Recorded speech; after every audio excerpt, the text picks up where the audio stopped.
Hello, today we are going to be learning about factors that affect our consumer food choice. And by the end of this lesson, you should be able to explain how these different lifestyles would have an impact on consumer food choice.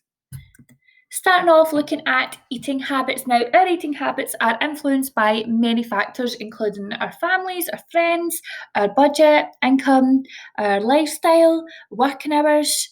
And so we're going to chat through a couple of these that could be used as facts for your explain answer. And then the consequence you would have to come up with yourself, related to perhaps having more of a high fat or high sugar, high salt intake, or whatever it may be. So, first facts looking at eating habits. So, working parents and single parent households may have less time for meal preparation when they come home. So, more ready meals may be purchased as a result. Another one could be a lack of food preparation skills, may lead to more takeaway or convenience foods being bought, which then could increase, in some cases, your fat or salt content in your diet.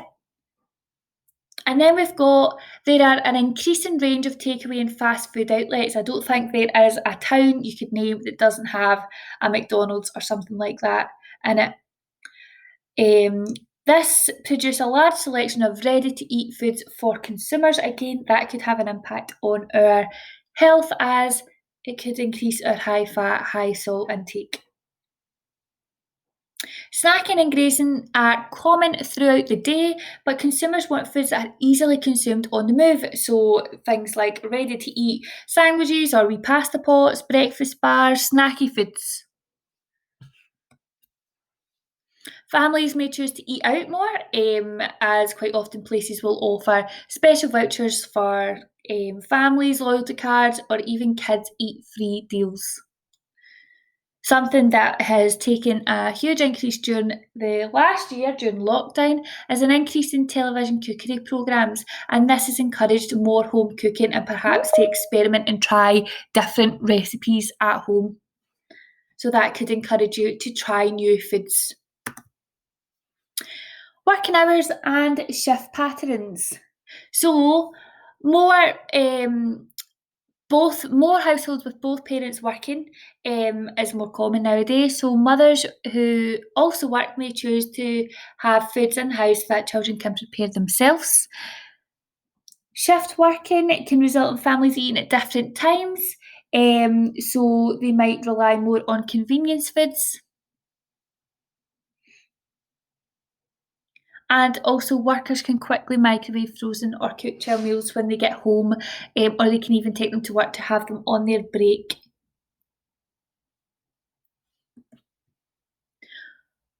Online shopping.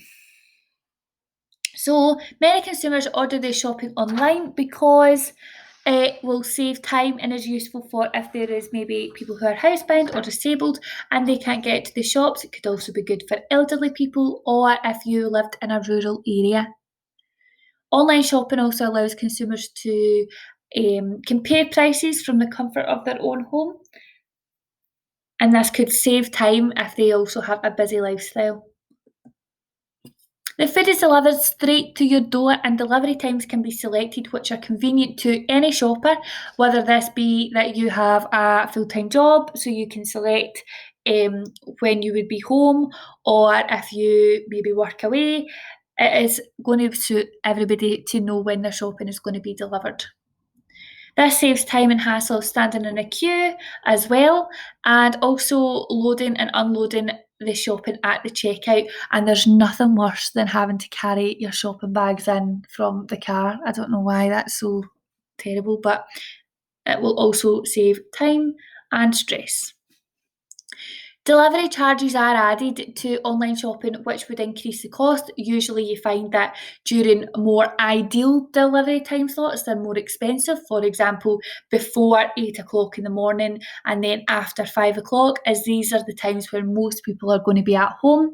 Whereas through the day, it might be cheaper prices as more people at work, so they might be less appealing to choose, so they make the time slots cheaper.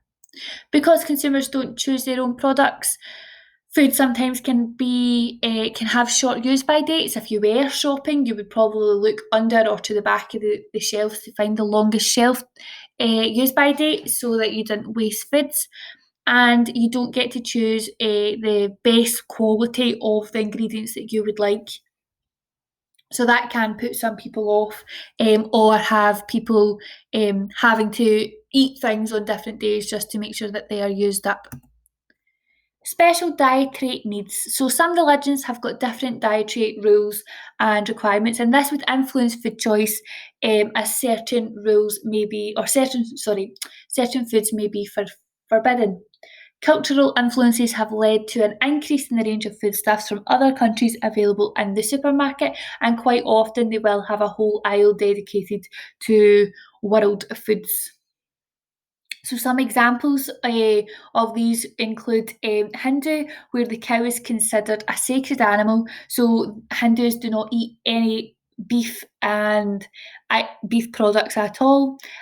However, pigs are considered unclean, so pork is also not eaten. Muslims are forbidden from eating pork as well, and animals have to be slaughtered by a process known as halal. Jewish people only eat kosher meats, and that means that the meats are slaughtered in a special way. And they are also forbidden from eating shellfish. And like Hindus and Muslims as well, they also cannot eat pork. Travel and knowledge of world cuisine. So, if you have been travelling and been abroad more places, this might encourage people to be more adventurous in their eating habits. You might try local cuisine, and that might be something that you enjoy and bring back to your own house. An increased range of ethnic foods and restaurants gives consumers more variety, so it will appeal to lots of people's likes and dislikes. Which brings us on to likes and dislikes. If the food looks, smells, and tastes good, consumers are more likely to try it, and this is very prominent in children. If children don't like the way things look, they are automatically put off before they've even tried it. That's quite often why you have kids' products like animal-shaped pastas and turkey dinosaurs, things that look good to them in the first place to try and encourage them to eat it. As many products are available in single portions, that will appeal to likes and dislikes for individual people. It means that within a family, everybody can be catered for, and it's also useful when somebody is a vegetarian, as they could have their own separate portion. Peer pressure. Children often choose the same foods as their peers to fit in with their friends. An example of that could be if all your pals are going to the shop for lunch and you have got yourself a packed lunch, then you're probably more inclined to just go to the shop with your friends.